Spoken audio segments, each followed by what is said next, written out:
उस महान यीशु के नाम से मैं आपके पास आता हूँ, जो आकाश और पृथ्वी के बीच में हम मनुष्य में सच्चा और पवित्र परमेश्वर है। उसी के महान अनुग्रह ही से आज सबको मसीह में नमस्कार कहता हूँ।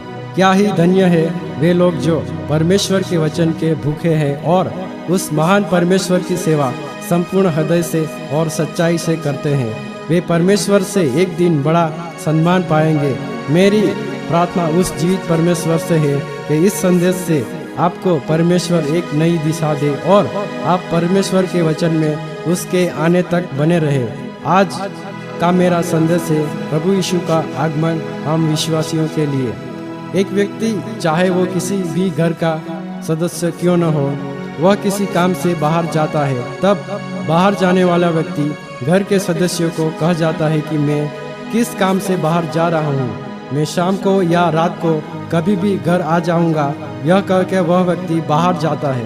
पूरा दिन बीतने पर उसके घर के लोग जब शाम हो जाती है तो वे लोग उसके आने का इंतजार में बैठे रहते हैं, क्योंकि उनको पता है कि जो घर से बाहर गया था वह उनसे कह गया था कि मैं शाम को या रात को कभी भी घर पर वापस आ जाऊंगा।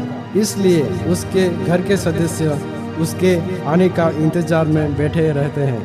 यह छोटा सा एक दृष्टांत मैंने आपको इसलिए दिया है कि हमारा प्रभु हम विश्वासियों से यह कहकर गया है कि मैं तुम्हें लेने के लिए, विश्वासियों को लेने के लिए आने वाला हूँ। जब हमारा प्रभु यीशु हम विश्वासियों को लेने के लिए आएगा, तब उसने कहा है कि कैसे समय में यीशु अपनी पवित्र कलीसियाओं को उठा ले जाने के लिए आएगा।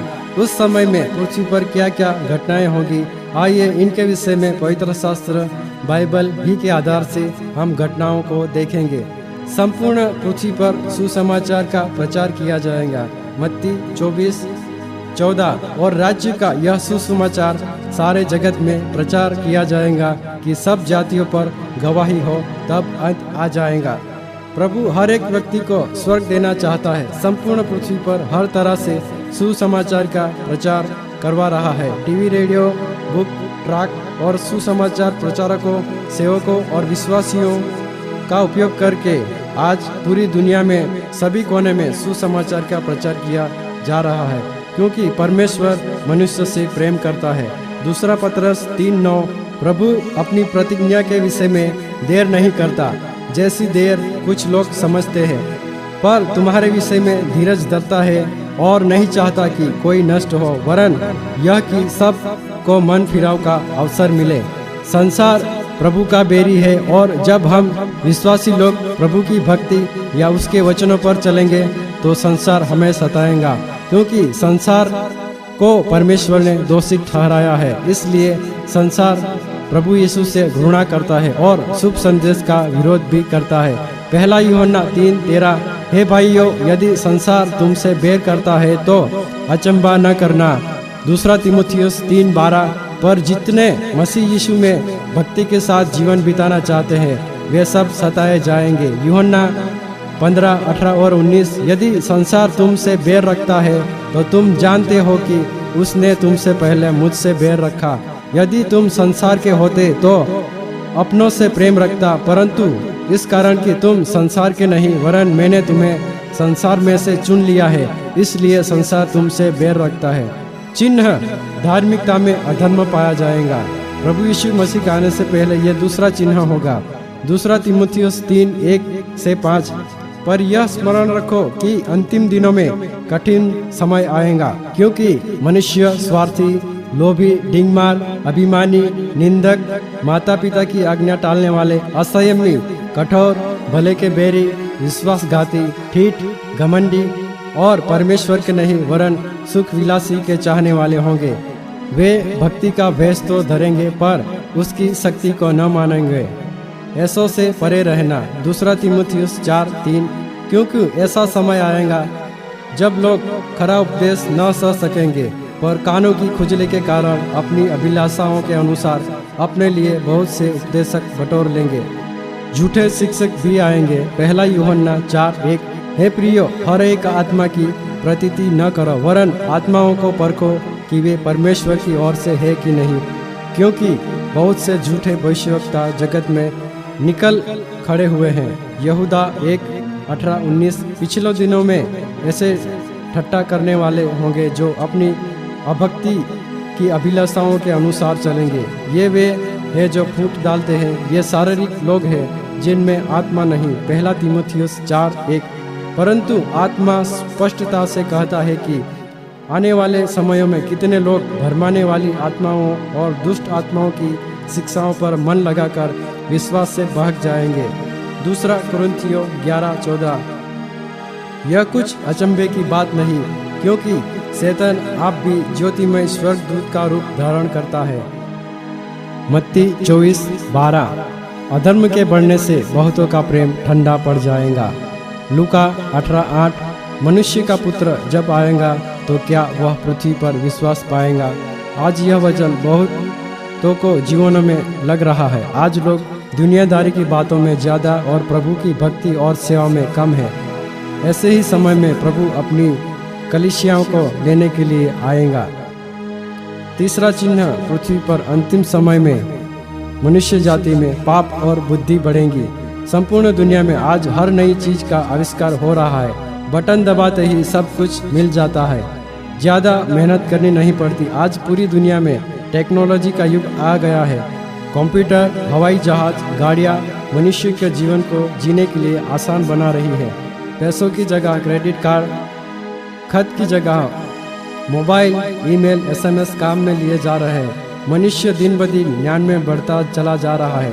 अत्यधिक मशीनें युद्ध के लिए बनाई जा रही है। सैटेलाइट आकाशीय क्षेत्र में ज़्यादा से ज़्यादा छोड़े जा रहे हैं कि मनुष्य जानना चाहता है कि आकाश में क्या हो रहा है, और समुद्र में भी पानी के अंदर संशोधन किया जा रहा है। हर क्षेत्र में मनुष्य ज्ञान में आगे बढ़ रहा है।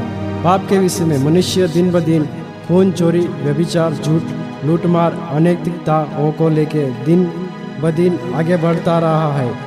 समलिंग संबंध मनुष्य आपस में बांध रहा है और लगातार मनुष्य जाति पाप में पड़ रही है। लूका 17:26-30। जैसा नूह के दिनों में हुआ था वैसा ही मनुष्य के पुत्र के दिनों में भी होगा। जिस दिन तक नूह जहाज पर न चढ़ा उस दिन तक लोग खाते पीते थे और उनमें विवाह होते थे। तब जब जल प्रलय ने आकर उन सब को नष्ट किया, और जैसा लूत के दिनों में हुआ था कि लोग खाते पीते, लेन देन करते, पेड़ लगाते और घर बनाते थे। परंतु जिस दिन लूत सदोम से निकला उस दिन आग और गंधक आकाश से बरसी और सबको नष्ट कर दिया। मनुष्य के पुत्र के प्रकट होने के दिन भी ऐसा होगा। पवित्र शास्त्र बाइबल अंतिम समय का पृथ्वी का दृश्य इस तरह से बताता है कि पृथ्वी के अंतिम समय में प्रभु यीशु के विश्वासियों को लेने के आने से पहले पृथ्वी पर ऐसी घटनाएं बनेंगी। पवित्र शास्त्र एक और देश की ओर इशारा करता है कि उस देश में शांति और समृद्धि होगी जब प्रभु यीशु अपनी कलीसियाओं को लेने के लिए आ जाएगा। आइए हम उस देश के विषय में जानें कि वो देश कौन सा है और कैसे वह देश बन चुका है। लूका 19:41-44।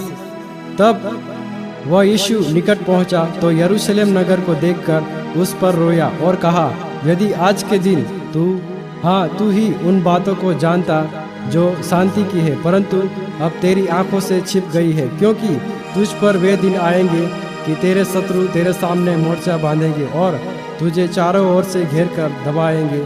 तब वे तुझे और तेरे पालकों को मिट्टी में मिलाकर चौरस कर देंगे और तुझ में एक पत्थर पर दूसरा पत्थर भी न छोड़ेंगे, क्योंकि तूने उस अवसर को जिसमें तुझ पर कृपा की गई न पहचाना। प्रभु यीशु मसीह अपनी सेवा के दौरान 2 जगह पर रोया है। जब लाजर की मृत्यु हो गई थी तब यूहन्ना 11:35 यीशु रोया, और दूसरी बार जब वह गधी के बच्चे पर बैठकर यरूशलेम को देखकर रोया था। पहली बार प्रभु लाजर की मृत्यु पर रोया और दूसरी बार वो यरूशलेम नगर को देखकर रोया। जब प्रभु गधी के बच्चे पर सवार होकर यरूशलेम में होसन्ना होसन्ना के नारे के साथ वह यरूशलेम में प्रवेश करता है तब प्रभु रोया। मत्ती 23:37 और 38। हे यरूशलेम तू भविष्यवक्ताओं को मार डालता है और जो तेरे पास भेजे गए उन पर पथराव करता है। कितनी ही बार मैंने चाहा कि जैसे मुर्गी अपने बच्चों को अपने पंखों के नीचे इकट्ठा करती है, वैसे ही मैंने भी तेरे बालकों को इकट्ठा कर लूं, परंतु तुमने न चाहा। देखो, तुम्हारा घर तुम्हारे लिए उजाड़ छोड़ा जाता है। जब प्रभु अपनी सेवा के दौरान परमेश्वर के राज्य का प्रचार करता था, तब यरूशलेम के यहूदी लोगों ने उस सुसमाचार को नहीं अपनाया और प्रभु यीशु को अपना मुक्तिदाता के रूप में ग्रहण नहीं किया। यूहन्ना 7:10 से 43 तक हम इसके विषय में पढ़ सकते हैं और यूहन्ना 8:12 से 59 तक हम इसके विषय में पढ़ सकते हैं। यूहन्ना 5:18 इस कारण यहूदी और भी अधिक उसको मार डालने का प्रयत्न करने लगे, क्योंकि वह न केवल सब्त के दिन की विधि को तोड़ता, परंतु परमेश्वर को अपना पिता कहकर अपने आप को परमेश्वर के तुल्य ठहराता था। यूहन्ना 5:30 से 47 तक इसके विषय में हम पढ़ सकते हैं। यूहन्ना 10:33 यहूदियों ने उससे उत्तर दिया, भले काम के लिए हम तुझ पर पथराव नहीं करते, परंतु परमेश्वर की निंदा करने के कारण और इसलिए कि तू मनुष्य होकर अपने आप को परमेश्वर बनाता है। यूहन्ना 9:22 ये बातें उसके माता पिता ने इसलिए कही क्योंकि वे यहूदियों से डरते थे, क्योंकि यहूदी एक मत हो चुके थे कि यदि कोई कहे कि वह मसीह है तो आराधनालय से निकाला जाए। प्रभु अपने ही लोगों के पास आया, लेकिन उसके अपने ही लोगों ने उसे ग्रहण नहीं किया। यूहन्ना 1:11 वह अपने घर आया और उसके अपनों ने उसे ग्रहण नहीं किया। प्रभु इसलिए नहीं रोया कि उसे ग्रहण नहीं किया गया, पर प्रभु इसलिए रोया कि भविष्य में इन यहूदी जाति प्रभु का इनकार करने से उन्हीं का दिया हुआ श्राप उन्हीं के ऊपर आता देखकर प्रभु रोया। यूहन्ना 19:15 और 16 परंतु वे चिल्लाए, ले जा ले जा, उसे क्रूस पर चढ़ा। पिलातुस ने उनसे कहा, क्या मैं तुम्हारे राजा को क्रूस पर चढ़ाऊं? प्रधान याजक ने उत्तर दिया, कैसर को छोड़ हमारा कोई राजा नहीं। तब उसने उसे उनके हाथ सौंप दिया ताकि वह क्रूस पर चढ़ाया जाए। मत्ती 27:20 से 26 तक हम पढ़ सकते हैं। इन लोगों ने प्रभु को नहीं पहचाना और इस कारण प्रभु के निर्दोष लहू का बदला यहूदियों के संतानों पर आया। यहूदियों ने कहा था कि यीशु के लहू का बदला हमारी और हमारी संतानों पर हो। प्रभु ने उनके ही कहे शब्दों को पूर्ण होते हुए पहले ही देख लिया था, जब प्रभु यरूशलेम नगर में होसन्ना के नारों के साथ उस नगर में प्रवेश कर रहा था। और इस विपत्ति को देखकर प्रभु दुखी हुआ और प्रभु रोया। जब प्रभु को मृत्युदंड की आज्ञा मिल चुकी थी और प्रभु अपना क्रूस उठाए कलवरी की ओर मार खाते जा रहा था, तब भीड़ उसके साथ चली जा रही थी। उसमें से कुछ स्त्रियां प्रभु के पास आती है और प्रभु उनसे क्या कहता है, आइए हम देखेंगे। लूका 23:27 से 29 तक।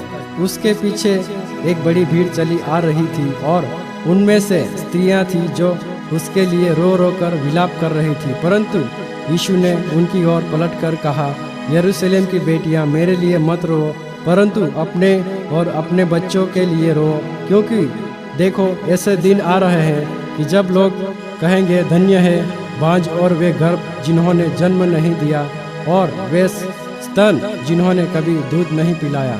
यहाँ पर प्रभु यीशु ने भविष्यवाणी यरूशलेम के लिए की थी कि उस पर परमेश्वर का प्रकोप आएगा, क्योंकि यरूशलेम के लोगों ने प्रभु के सुसमाचार को ग्रहण नहीं किया और उसे मरवा डाला और प्रभु के लहू का बदला खुद अपने और अपने संतानों पर ले लिया।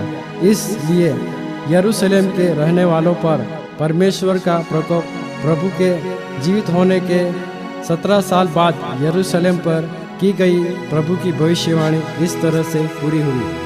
8 सितंबर 70 में इज़राइल और यरूशलेम रोमी सरकार के अधीन थे। गलील के यहूदिया के नेतृत्व में लगभग 18,000 यहूदियों रोमी सरकार से विद्रोह किया। उस समय रोमी सम्राट ने अपने पुत्र टाइटस को निर्देश दिया कि यरूशलेम में जो विद्रोह हुआ है उसे दबा दे। फसह के पर्व के समय टाइटनस ने 56,000 रोमी सिपाहियों से यरूशलेम शहर को पूरा घेर लिया।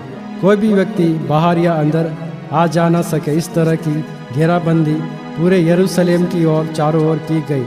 उस विद्रोह को दबाने के लिए 4 महीने तक यह घेरा रहा। यरूशलेम शहर के अंदर तकरीबन 30 लाख लोग रहते थे। 4 महीनों की घेराबंदी में पूरा शहर में भूखमरी और खाने पीने की वस्तु न मिलने के कारण यरूशलेम में लोगों में महामारी और रोग फैल गया। भूखमरी भयंकर रूप से बढ़ने लगी। अकाल इतना भयंकर था कि यहूदी लोग अपने ही बच्चों को मारकर खाने लगे और अपने पतियों को भी अपने बच्चों का मांस खाने के लिए भेजती थी, क्योंकि उनके लिए खाने के लिए वहाँ कुछ भी नहीं था। अनाज का एक भी दाना नहीं मिलने का कारण वे अपने बच्चों को मारकर खाने लगे। इस कारण इनके विषय में पहले से भविष्यवक्ता ने भविष्यवाणी की थी कि व्यवस्था विवरण 28:53 तब घर जाने और उस संकट के समय जिसमें तेरे शत्रु तुझको डालेंगे, तू अपनी निज जन्माई बेटियों का मांस जिन्हें तेरा परमेश्वर यहोवा तुझे देगा खाएगा। यह भविष्यवाणी इसके विषय में पहले ही की जा चुकी थी। यरूशलेम के पूरे नगर में भय और चीखें सुनाई देती थी। उनके बच्चे गायब हो जाते थे। बच्चों की हत्या और डाकुओं के शिकार हो जाते थे। यरूशलेम के लोग उस समय भोजन की तलाश में घूमते थे। इसके विषय में प्रभु ने कहा था, जब वह क्रूस उठाकर गुलगुथा जा रहा था, तब प्रभु के पास जो स्त्रियाँ आई थी उनको प्रभु ने कहा था, वह पूरा सच हो गया। लूका 23:27-29। लोगों की भीड़ उसके पीछे हो ली और उसमें से बहुत स्त्रियां भी थी जो उसके लिए छाती पीटती और विलाप करती थी।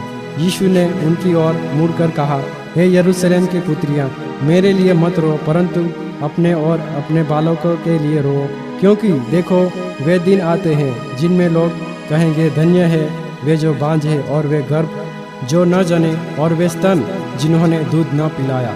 यह सब यरूशलेम के यहूदी लोगों के साथ हुआ, क्योंकि उन्होंने प्रभु को न पहचाना और उसके लहू का दोष अपने माथे पर ले लिया। इस कारण यह सब यरूशलेम के रहने वालों यहूदी लोगों के साथ ऐसा हुआ। लूका 19:44। दाऊद तो उसे प्रभु कहता है, तो फिर वह उसकी संतान कैसे ठहरा? रोमी सैनिकों ने यरूशलेम के फाटकों को व दीवारों पर रात दिन बड़े बड़े पत्थरों की बौछार कर रखी थी।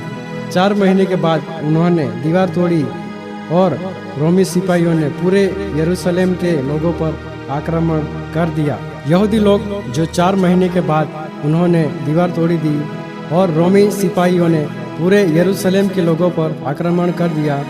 यहूदी लोग बीमार और भूखे और इतने लाचार थे कि वे लड़ नहीं सकते थे। मत्ती 27:24 और 25। जब पिलातुस ने देखा कि कुछ बन नहीं पड़ता परंतु इसके विपरीत हुल्लड़ बढ़ता जाता है, तो उसने पानी लेकर भीड़ के सामने अपने हाथ धोए और कहा, मैं इस धर्मी के लहू से निर्दोष हूँ, तुम ही जानो। सब लोगों ने उत्तर दिया, इसका लहू हम पर और हमारी संतान पर हो।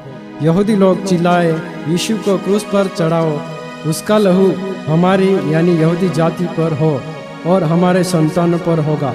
ऐसा कह के प्रभु को यहूदी जाति के लोगों ने प्रभु को मरवा डाला था। प्रभु ने कही भविष्यवाणी यहूदियों को यरूशलेम की घेराबंदी करके और उनको मरवा कर और उनकी संतानों को मारा, तब यह भविष्यवाणी पूरी हो गई। हजारों यहूदियों को मार डाला गया, क्रूस पर भी चढ़ाया गया, सारे नगर में आग लगा दी गई। हेरोदेस द्वारा बनाया गया मंदिर बर्बाद कर दिया गया, जैसा प्रभु ने कहा था। मत्ती 24:2। उसने उनसे कहा, तुम यह सब देख रहे हो न? मैं तुमसे सच सच कहता हूँ, यहाँ पत्थर पर पत्थर भी न छूटेगा जो ढाया न जाएगा। प्रभु ने जैसा भविष्यवाणी में कहा था वैसा ही पूरा हो गया। यरूशलेम के पतन के बाद बाकी बचे हैं यहूदियों को गुलाम बनाकर बेचा गया और पूरे विश्व में बिखेर दिया। इस तरह से पूरे यहूदी लोगों को नौकर की तरह पूरे विश्व के लोगों में काम करने के लिए ले जाया गया। लूका 21:24। वे तलवार से घात किए जाएंगे जब तक गैर यहूदियों का समय पूरा न हो। यरूशलेम गैर यहूदियों के पैरों के नीचे रौंदा जाएगा। यहूदियों ने प्रभु के अनुग्रह के समय को तुच्छ जानकर ठुकरा देने से यहूदियों को प्रभु ने भारी दंड दिया। पूरी दुनिया में यहूदी जाति गुलामी की तरह और दास बनाकर बिखेरे गए। हजारों वर्ष तक यह जाति गुलामी में रही। दुनिया के अलग अलग जगहों पर उस जाति के लोगों को पीड़ा और दुख पहुंचाया गया। बहुत भारी क्लेश भी इस जाति को उठाना पड़ा, लेकिन यह जाति पूरी दुनिया में से खत्म नहीं हुई। यही लोग जो हजारों वर्षों से गुलाम बनाकर पूरी दुनिया में बिखरे हुए थे, उन्होंने 2 नवंबर 1917 को मिलकर एक अपने देश की स्थापना की। गुलामी की हजारों वर्षों के बाद उनके देश की स्थापना उन बिखरे हुए यहूदियों ने की जो गुलामी में ले जाया गया। एकजुट होकर इजराइल देश की स्थापना की। 1917 में इन्हीं यहूदियों ने इजराइल देश की स्थापना की। आज वे किसी के गुलाम नहीं हैं, उनका अपना देश है और आज यही जाति इजराइल में हर एक क्षेत्र में आगे बढ़ रही है। इजराइल आज अत्यंत आधुनिक कृषि प्रधान देश है, जिसमें खेती के विषय में पूरी दुनिया की अगुवाई कर रहा है। यशाया 27:6 आने वाले दिनों में याकूब जड़ पकड़ेगा, इजराइल फले फूलेगा और उसके फलों से समस्त संसार भर जाएगा।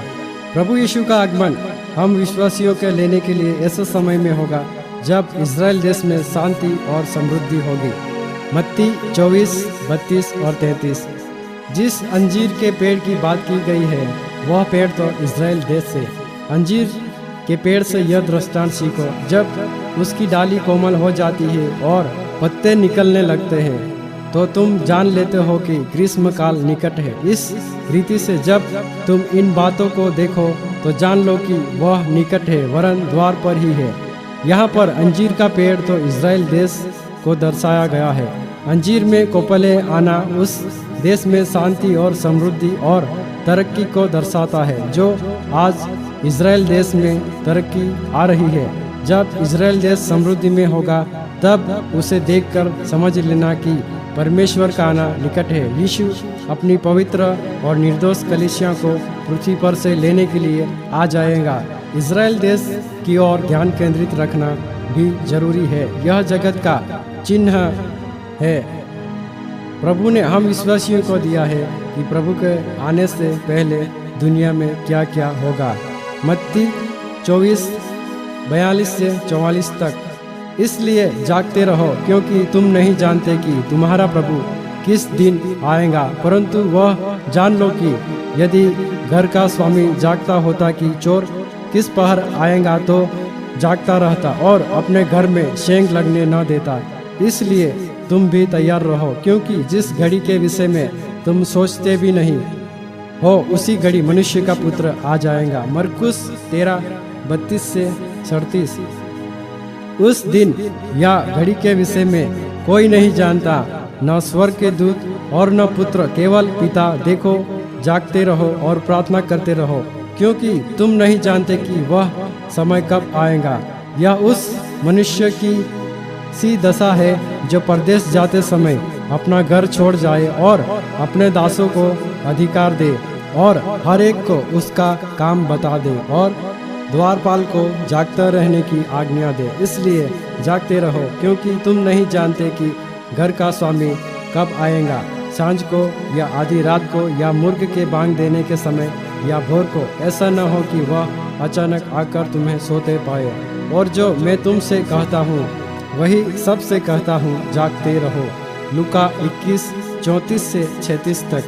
इसलिए सावधान रहो, ऐसा न हो कि तुम्हारे मन खुमार और मतवाले और इस जीवन की चिंताओं से सुस्त हो जाए और वह दिन तुम पर फंदे के समान अचानक आ पड़े, क्योंकि वह सारी पृथ्वी के सब रहने वालों पर इस प्रकार आ पड़ेगा। इसलिए जागते रहो और हर समय प्रार्थना करते रहो कि तुम इन सब आने वाली घटनाओं से बचने और मनुष्य के पुत्र के सामने खड़े होने के योग्य बनो।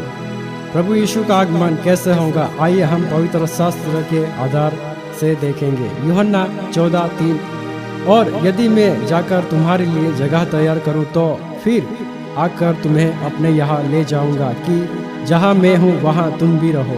प्रभु यीशु मसीह ने इस पृथ्वी पर सुसमाचार का काम किया और उसने हम मनुष्य जाति के पापों के लिए अपना निष्पाप लहू क्रूस पर बहा दिया, ताकि जो कोई उस यीशु पर विश्वास करे वह अनंत जीवन प्राप्त करे। यूहन्ना 6:47। मैं तुमसे सच सच कहता हूँ कि जो कोई विश्वास करता है अनंत जीवन उसी का है। हम विश्वासी लोगों को स्वर्ग में जगह मिल चुकी है, तो हमें भी चाहिए कि जो लोग प्रभु से दूर है उन तक सुसमाचार फैलाएं और उन्हें भी स्वर्ग का वारिस बनाएं। जब हम ऐसा करते हैं तो स्वर्ग में लाखों दूत आनंद मनाते हैं। जब किसी व्यक्ति का जीवन की पुस्तक में नाम लिखा जाता है तब हम उनके लिए खुद स्वर्ग में जगह बनाते हैं। एक विश्वासी व्यक्ति जब सुसमाचार से किसी व्यक्ति को प्रभु यीशु के पास लाता है तो उस व्यक्ति के लिए वह व्यक्ति स्वर्ग में रहने के लिए जगह बना देता है।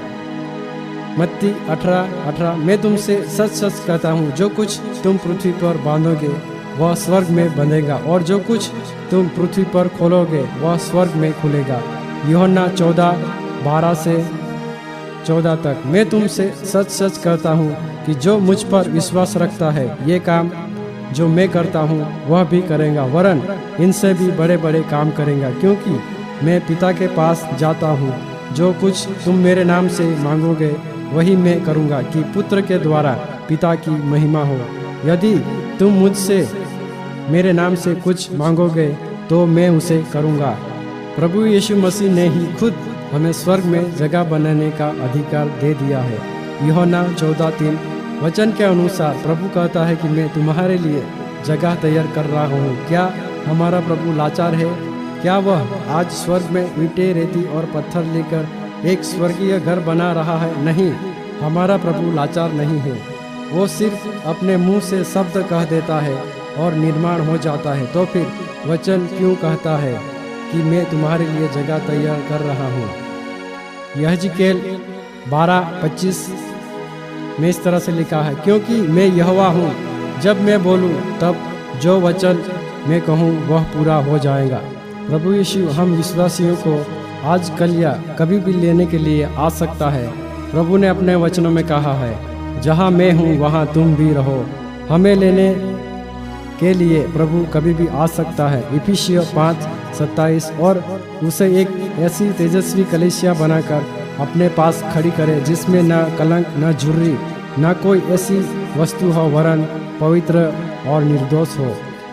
पूरी दुनिया में कलीसिया चर्च के नाम से जो लोग भक्ति करते हैं, जो प्रभु के विश्वासी लोग हैं, जो वचन के अनुसार जीवन व्यतीत करते हैं, उन्हें लेने के लिए प्रभु आएगा। इसके विषय में पवित्र शास्त्र में इस तरह से कहता है, 2 पत्रस 3:10। प्रभु का दिन चोर के समान आ जाएगा। प्रकाशित वाक्य 3:3। मैं चोर की नाई आ जाऊंगा और तू कदापि न जान सकेगा कि मैं किस घड़ी तुझ पर आ पड़ूं। प्रकाशित वाक्य 16:15। क्योंकि तुम आप ठीक जानते हो कि जैसा रात को चोर आता है वैसा ही प्रभु का दिन आने वाला है। प्रभु ने अपने निर्धारित किए हुए समय में हम विश्वासियों को पृथ्वी पर से उठा लेगा, लेकिन समय, दिन, तारीख, महीना प्रभु ने नहीं दिया। पहला थिस्सलुनीकियों 5:2 और 3। देख, मैं चोर के समान आता हूँ। धन्य है वह जो जागरूक रहता है और अपने वस्त्र की चौकसी करता है कि नंगा न फिरे, लोग उसका नंगापन न दिखे। जागरूक रहना मतलब प्रभु के वचन में बने रहना, लगातार प्रार्थना और प्रभु की भक्ति और संगति में आगे बढ़ते रहना। और वस्त्र की चौकसी का मतलब है प्रभु के विश्वास में बने रहना, पवित्र और शुद्ध जीवन जीना। हमें खुद जांचना है कि अगर आज के दिन प्रभु मुझे लेने आएगा तो मैं स्वर्ग में रह सकूंगा कि नहीं। हमारा जीवन प्रभु में है या नहीं, हम पाप में गिरे हैं या प्रभु से दूर चले गए हैं, यह सब बातें हमारे जीवनों में जांचना है। 2 कोरिन्थियों 13:5। अपने आप को परखो कि विश्वास में हो कि नहीं, अपने आप को जांचो। क्या तुम अपने विषय में यह नहीं जानते कि यीशु मसीह तुम में है? नहीं तो तुम जांच में निकम्मे निकले हो। पहला थिस्सलुनीकियों 5:17 और 19। निरंतर प्रार्थना में लगे रहो, आत्मा को न बुझाओ। इफिसियों 4:30। परमेश्वर के पवित्र आत्मा को शोकित मत करो। पहला कोरिन्थियों 3:16। क्या तुम नहीं जानते कि तुम परमेश्वर का मंदिर हो और परमेश्वर का आत्मा तुम में वास करता है? प्रभु के आने का समय केवल पिता ही जानता है। मत्ती 24:14। और राज्य का यह सुसमाचार सारे जगत में प्रचार किया जाएगा कि सब जातियों गवाही हो, तब अंत आ जाएगा। प्रभु अपने विश्वासियों को लेने के लिए आएगा तो इस तरह से आएगा। मत्ती 24:27। क्योंकि जैसे बिजली पूर्व से निकलकर पश्चिम तक चमकती है, वैसे ही यीशु का आना भी होगा। लूका 12:40। तुम भी तैयार रहो, क्योंकि जिस घड़ी तुम सोचते भी नहीं उसी घड़ी मनुष्य का पुत्र आ जाएगा। पहला थिस्सलुनीकियों 4:16-17।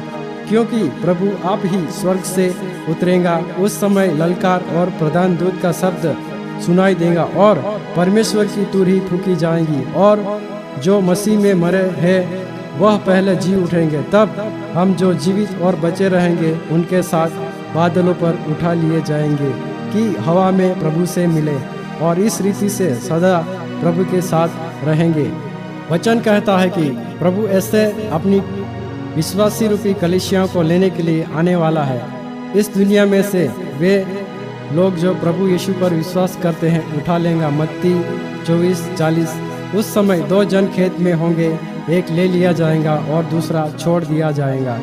दुनिया को प्रभु ने खेत कहा है। इस दुनिया में पवित्र शास्त्र के अनुसार 2 तरह के लोग रहते हैं, एक प्रभु के विश्वासी लोग और दूसरे जो प्रभु के सुसमाचार को नहीं अपनाते या सुसमाचार को नहीं मानते। वे लोग विश्वासी लोग जो वचनों के अनुसार चलते हैं, उन्हें लेने के लिए प्रभु आ जाएगा। आइए अब हम मुख्य संदेश की ओर जाएं। पहला थिस्सलुनीकियों 4:16। क्योंकि प्रभु आप ही स्वर्ग से उतरेगा, उस समय ललकार और प्रधान दूत का शब्द सुनाई देगा। आइए इस वचन को समझने का प्रयास करें। अगर हम ध्यान से पढ़ें और इस पर विचार करें तो प्रभु यीशु स्वर्ग से बाहर निकल आएगा। यह तब होगा जब परमेश्वर पिता की इच्छा होगी, तब ही प्रभु स्वर्ग से बाहर निकल आएगा। अब वह समय आ गया है कि पृथ्वी पर से अपने विश्वासी लोगों को अपने साथ रखने के लिए प्रभु स्वर्ग से बाहर निकलेगा। उसी वचन में आगे लिखा है कि स्वर्ग में लाखों और करोड़ों स्वर्गदूत इस दृश्य को देखेंगे और आनंद के साथ करोड़ों दूत खुशी में ललकार से चिल्लाकर खुशी से झूमेंगे, क्योंकि वह समय आ गया है कि जब प्रभु यीशु अपनी कलीसिया को लेने के लिए बाहर निकल रहा है। वह वादा जो उसने कलीसिया से किया था वो पूरा करने जा रहा है।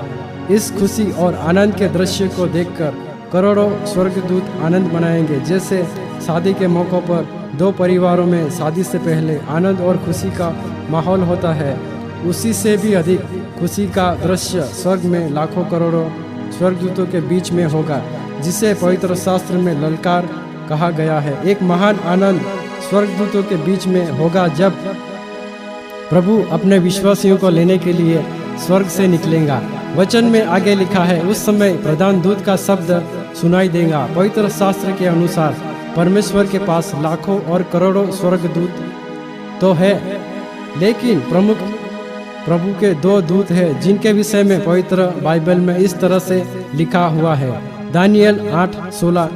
हे जिब्राइल, उस जन को उसी की देखी हुई बातें समझा दे। यहाँ पर जिब्राइल स्वर्गदूत दानियल को स्वप्न का भेद समझाने के लिए दानियल के पास भेजा जाता है, और इसी जिब्राइल स्वर्गदूत को परमेश्वर पिता ने मरियम के पास भी भेजा गया था। और जिब्राइल स्वर्गदूत ने मरियम से कहा था कि तेरे द्वारा इस संसार में उद्धारकर्ता इस दुनिया में जन्म लेगा। ऐसा शुभ संदेश मरियम के पास जिब्राइल दूत लाया था। लूका 1:19। मैं जिब्राइल हूँ जो परमेश्वर के सामने खड़ा रहता हूँ, और मैं तुझसे बातें करने और तुझे यह सुसमाचार सुनाने को भेजा गया हूँ।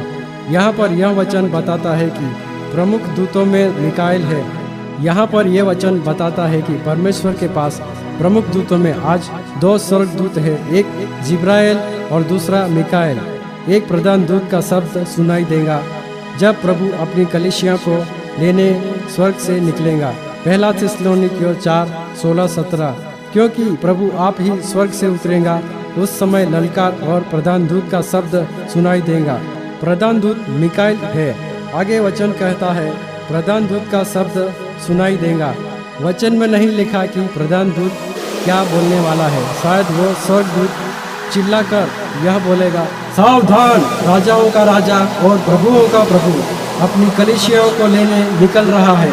एक सावधान करने का इशारा और एक चेतावनी से भरा शब्द शैतान की शक्तियों के लिए और शैतान के लिए होगा। शैतान की शक्तियां पूरी दुनिया में आकाशीय क्षेत्र में लगातार घूमकर फिर रहे हैं ताकि परमेश्वर के लोगों को और परमेश्वर की योजना को निष्फल कर सके। आकाशीय क्षेत्र में अदृश्य रूप से करोड़ों लाखों की संख्या में दुष्ट शक्तियां घूम रही है। वे इसलिए घूम रही है कि मनुष्य जाति स्वर्ग में न रहे और प्रभु यीशु से दूर रहे। इन दुष्ट शक्तियों का रहने का और घूमने का स्थान आकाश से यहाँ ये लाखों और करोड़ों की संख्या में घूम रहे हैं। इफिसियों 6:12 क्योंकि हमारा यह मल युद्ध लहू और मांस से नहीं परंतु प्रधानों से और अधिकारियों से और इस संसार के अंधकार के हाकिमों से और उस दुष्टता की आत्मिक सेनाओं से है जो आकाश में है। यह वचन साफ साफ बताता है कि शैतान की ताकतें अदृश्य रूप से आकाश में इधर उधर हवा में घूम रही है। हम उनको देख नहीं सकते क्योंकि उसका स्वरूप हवा के जैसा है। आज आकाश में जहाँ हवाई जहाज, आकाश, सूर्य, तारे हैं, वह उन अंधकार की शक्तियों वहाँ से वहाँ अदृश्य रूप से एक देश से दूसरे देश लगातार घूम रही है। इन्हीं की संख्या लाखों करोड़ों हो सकती है।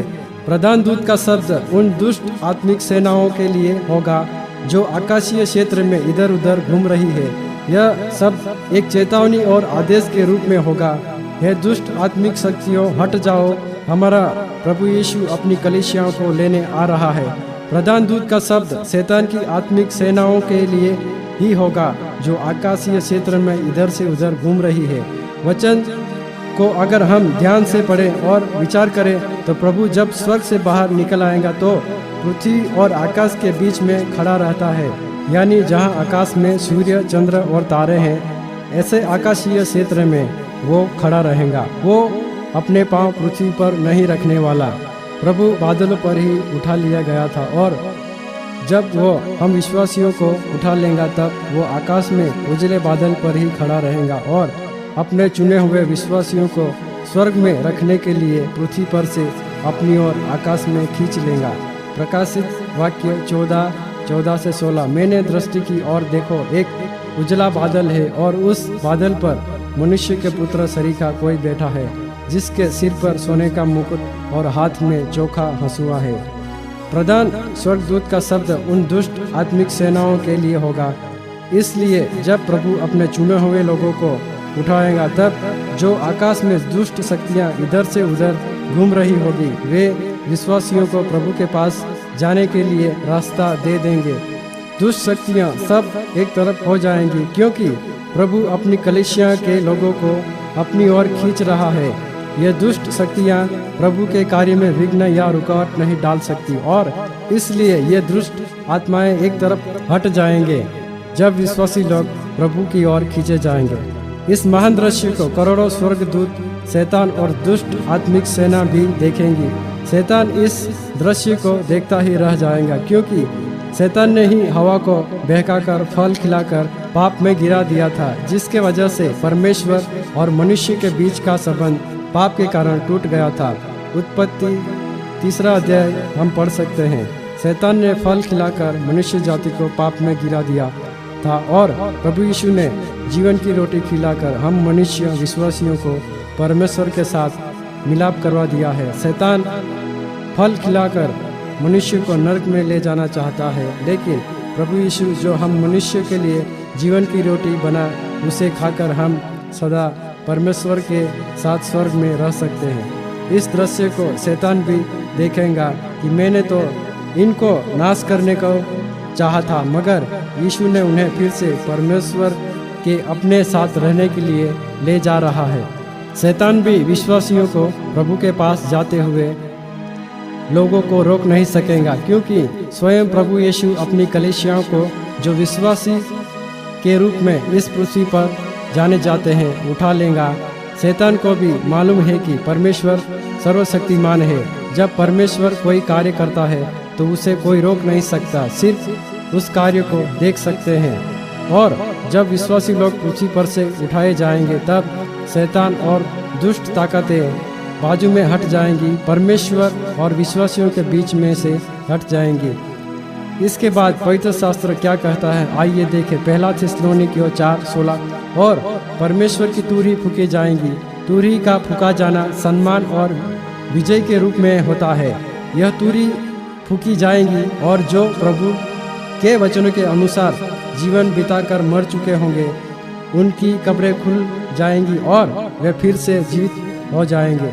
1 कुरिन्थियों 15:51 से 55 तक। और यह क्षण भर में पलक मारते ही अंतिम तुरही फूकते ही होगा, क्योंकि तुरही फूकी जाएंगी और मुर्दे अविनाशी दशा में उठाए जाएंगे और हम बदल जाएंगे, क्योंकि अवश्य है कि यह नाशवान देह अविनाशी को पहन लेगा।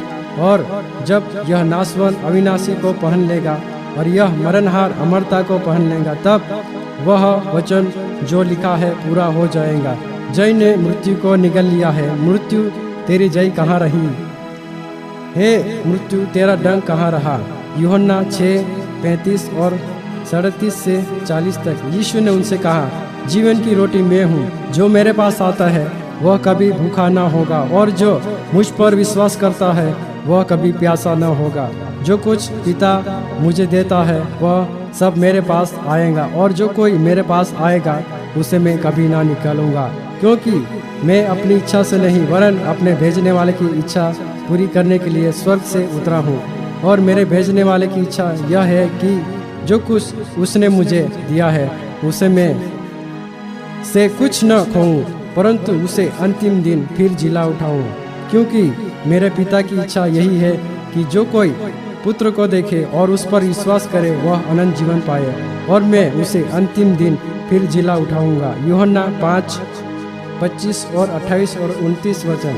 मैं तुमसे सच सच कहता हूँ, वह समय आता है और अब है जिसमें मृतक परमेश्वर के पुत्र का शब्द सुनेंगे, और जो सुनेंगे वे जिएंगे। इसलिए अचंभा मत करो, क्योंकि वह समय आता है जितने कब्र में है उसका शब्द सुनकर निकलेंगे। जिन्होंने भलाई की है वे जीवन के पुनरुत्थान के लिए जी उठेंगे।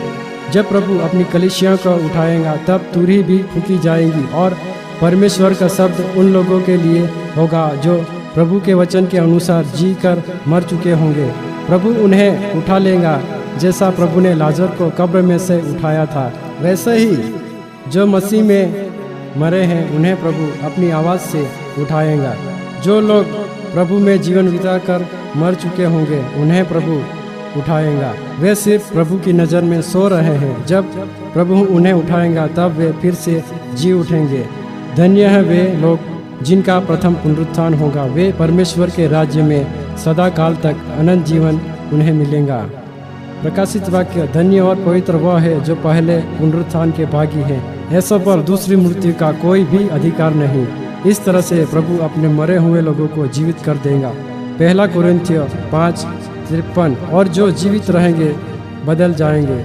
यह हमारा शरीर जो मिट्टी से बना हुआ है, हड्डी और मांस और लहू का बनाया हुआ है, यह शरीर पृथ्वी का है। यह शरीर हमारा बदल जाएगा। यह शरीर हमारा नाशवंत है और इस शरीर को परमेश्वर पिता ने मिट्टी से बनाया है। 1 कुरिन्थियों 15:40 से 49 तक। स्वर्गीय देह है और पार्थिव देह भी है, परंतु स्वर्गीय देहों का तेज और है और पार्थिव का और सूर्य का तेज और है और चांद का तेज और है और तारागणों का तेज और है, क्योंकि एक तारे से दूसरे तारे के तेज में अंतर है। मुर्दों का जी उठना भी ऐसा ही है। शरीर नाशवंत दशा में बोया जाता है और अविनाशी रूप में जी उठता है। वह अनादर के साथ बोया जाता है और तेज के साथ जी उठता है। निर्बलता के साथ बोया जाता है और सामर्थ्य के साथ जी उठता है। स्वाभाविक देह बोई जाती है और आत्मिक देह जी उठती है। जबकि स्वाभाविक देह है तो आत्मिक देह भी है। ऐसा ही लिखा भी है, प्रथम मनुष्य अर्थात आदम जीवित प्राणी बना और अंतिम आदम जीवनदायक आत्मा बना, परंतु पहले आत्मिक न था पर स्वाभाविक था, इसके बाद आत्मिक हुआ। प्रथम मनुष्य धरती से अर्थात मिट्टी का था, दूसरा मनुष्य स्वर्गीय है, जैसा वह मिट्टी का था वैसा ही वे भी है जो मिट्टी के हैं, और जैसा वह स्वर्गीय है। और जैसे हमने उसका रूप धारण किया जो मिट्टी का था वैसा ही स्वर्गीय का रूप भी धारण करेंगे। इस तरह से हमारा यह नाशवान शरीर अविनाशी में बदल जाएगा। परमेश्वर आपको आशीष दे।